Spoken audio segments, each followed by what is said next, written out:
dari dosen mengenai rancangan tahap awal mengenai media AAC yang telah kami buat. Jadi media kami ini bernama Communication Bag, di mana berbentuk tas laptop yang di dalamnya berisi kartu-kartu yang digunakan untuk anak.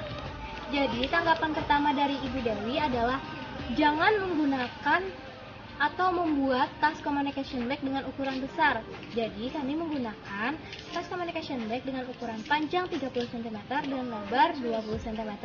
Kemudian tanggapan yang kedua dari Ibu Dewi adalah apakah kalian menggunakan kain perca itu akan mendistraksi anak? Nah, setelah ada tanggapan dari ibu tersebut, kami memikirkan kembali. Maka kami akan membuat tas communication bag dari kain meteran. Kemudian tanggapan yang ketiga, apakah kami akan menjahit sendiri atau menggunakan jasa dari orang lain? Betul, jadi kami akan menggunakan jasa dari tukang jahit. Kemudian tanggapan yang keempat, apakah name tag akan ditempatkan menggunakan perekat atau meletakkan gambar di dalam tas tersebut? Jadi kami tidak menggunakan perekat sama sekali karena kami menggunakan name tag yang sudah ada pinnya di belakang sehingga memudahkan untuk anak mengaitkan gambar tersebut. Kemudian yang tanggapan yang kelima, apakah anak akan kesulitan jika melepaskan pengait pada tas? Nah, jadi itulah tanggapan dari Bu Dewi. Jadi anak yang kami observasi ini tidak kesulitan untuk mengaitkan pengait tersebut di dalam kantong tas communication bag tersebut.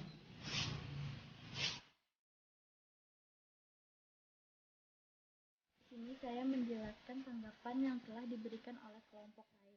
Jadi tanggapannya tuh adalah bagaimana alat kami ketika anak bermain di luar rumah.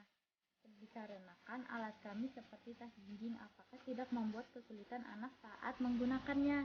Nah, jadi jawabannya kami tuh membuat tas tersebut untuk digunakan di dalam rumah karena tas tersebut fungsinya untuk anak melakukan kegiatan sehari-hari seperti makan, minum, BABA, BAK, itu dan lain-lain sebagainya yang dilakukan di dalam rumah nih. Kemudian untuk kegiatan di luar rumah sebenarnya tidak direkomendasikan untuk anak ini yang membawa sendiri. Yang membawa adalah orang tuanya, sehingga anak ini apabila main di luar rumah tetap didampingi oleh orang tuanya. Jadi tas tersebut dibawakan oleh orang tuanya. Begitu. Terima kasih.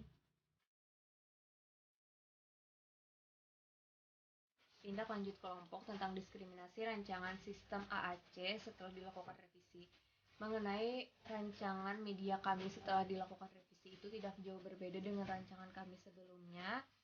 Hanya pada kain perca yang kami ganti menggunakan kain meteran biasa untuk tempat tas yang berbentuk seperti tas laptop karena pada saat presentasi sebelumnya itu media kami sudah dirancang sedemikian rupa untuk anak Down syndrome dan tanggapan serta respon yang diberikan anak itu juga lumayan bagus.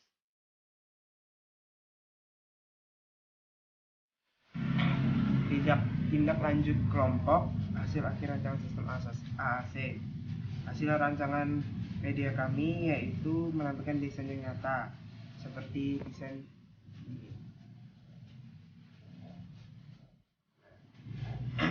di mana rancangan media kami ini berbentuk tas laptop karena untuk merapikan media yang sudah selesai tidak mudah terhambur dan media ini sangat mudah digunakan untuk anak berkomunikasi dengan orang tua dan orang tua memahami apa yang diinginkan oleh anak.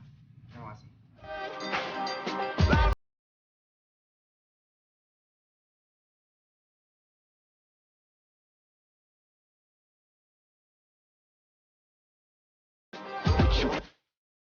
Assalamualaikum warahmatullahi wabarakatuh. Saya Srin Lestari dari kelompok 5 akan menyampaikan pesan dan kesan dalam mengikuti perkuliahan AC atau sistem komunikasi alternatif dan augmentatif. Menurut saya dalam mengikuti perkuliahan AC ini sangat menyenangkan dan sangat asyik, dan juga saya dapat ilmu yang sangat bermanfaat, di mana pada awalnya alat komunikasi itu diketahui hanya berupa bahasa saja, kan, tetapi dalam mengikuti perkuliahan ini kita dapat mengetahui bahwa alat berkomunikasi itu tidak hanya bahasa, kan, tetapi banyak sekali alat-alat atau hal-hal yang dapat digunakan sebagai alat untuk berkomunikasi.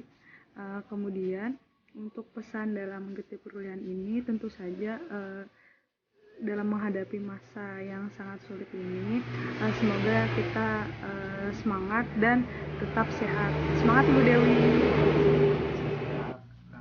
Mengikuti kuliahan AC dalam kasus COVID-19 ini menyenangkan untuk perkuliahannya, karena dimana kita melakukan kuliah daring untuk pertama kalinya bersama Ibu Dewi, melakukan bikin akun YouTube, terus kuliah setiap sore, itu mengasihkan.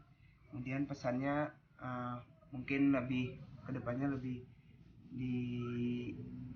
dikembangkan terus Bu YouTube-nya Bu, biar kita banyak juga channel untuk FKIP-PLB-nya Bu, jadi channel kita khusus sehingga banyak pengetahuan orang ingin melihat tentang kampus kita Bu. Terima kasih. Assalamualaikum warahmatullahi wabarakatuh. Di sini saya Indi Kusuma Dewi ingin menyampaikan kesan dan pesan perkuliahan AAC.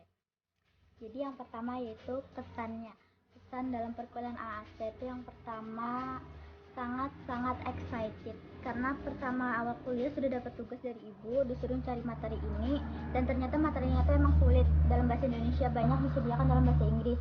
Jadi itu. Yang kedua, dalam perkuliahan, seiring berjalannya waktu perkuliahan tuh paham, karena menggunakan tatap muka, adanya penjelasan dari ibu menggunakan PPT yang sangat banyak gitu. Kemudian ternyata seiring berjalannya waktu lagi di pertengahan kuliah kita mengalami wabah COVID-19, jadi mengharuskan kita untuk kuliah secara online. Pertama senang sih kuliah secara online karena ya tadi bisa santai, ternyata kuliah secara online itu tidak maksimal karena ilmu yang didapat pun cuman ya terbatas, untuk bertanya tuh sulit kayak gitu kan. Jadi menurut saya pesannya untuk perkuliahan tahun ini kurang maksimal. Jadi pesan dalam masa kuliah ini semoga kedepannya kalau misalnya tidak ada wabah ini lagi bisa berjalan dengan lancar, maksimal secara tatap muka. Jadi ilmu-ilmu yang didapat itu maksimal juga. Jadi karena ilmunya ini sangat terbatas, jadi sangat perlu adanya tatap muka dalam penjelasan-penjelasan yang maksimal seperti itu. Kesan dan pesan saya, terima kasih atas segala ilmu yang Ibu Dewi berikan. Ke depannya semoga ilmu yang diterima ini bisa bermanfaat. Semoga Allah selalu menjaga dan melindungi Ibu serta teman-teman semuanya. Terima kasih. Saya Rasida, NIM saya 1710127115, mengenai kesan dan pesan untuk mata kuliah AAC, yaitu pesan saya pada mata kuliah ini sangatlah wow. Kenapa? Karena pada masa pandemi COVID-19 kita di sini tetap mengadakan perkuliahan, di mana yang seharusnya kita tatap muka dan observasi ke lapangan terhambat. Jadi di sini merupakan tantangan yang sangat berat untuk saya. Untuk kesannya, saya senang sekali karena Ibu Dewi tentunya sangat bersemangat untuk tetap mengadakan perkuliahan ini dengan semaksimal mungkin dan merancang sesuai dengan rancangan awal pada perkuliahan pada saat pertama kita pertemuan. Kemudian untuk pesannya, semoga kita semua semangat menghadapi tantangan perkuliahan online ini. Nama saya Siti Fatimah. Saya akan berbagi beberapa kesan dan pesan selama mengikuti perkuliahan ini. Yang pertama, terima kasih kepada Ibu Dewi yang sudah mengajarkan saya beberapa hal baru lagi yang sebenarnya sangat asing di telinga, karena komunikasi augmentatif dan alternatif itu sangat tidak sering terdengar oleh telinga. Nah, oleh karena itu terima kasih pada Ibu yang sudah memberikan ilmunya kepada saya dan teman-teman juga. Juga karena kita berkuliah di tengah pandemi ini, saya kira ada beberapa rencana tugas yang terbatalkan karena kita kuliah online. Nah, di sini saya yakin Ibu sudah memberikan apa yang seharusnya kami terima, dan kami sudah menjalankan sebisa kami dan semampu kami yang terbaik yang bisa kami berikan ke perkuliahan ini. Saya yakin perkuliahan ini sudah mencapai goals yang diinginkan. Terima kasih Ibu.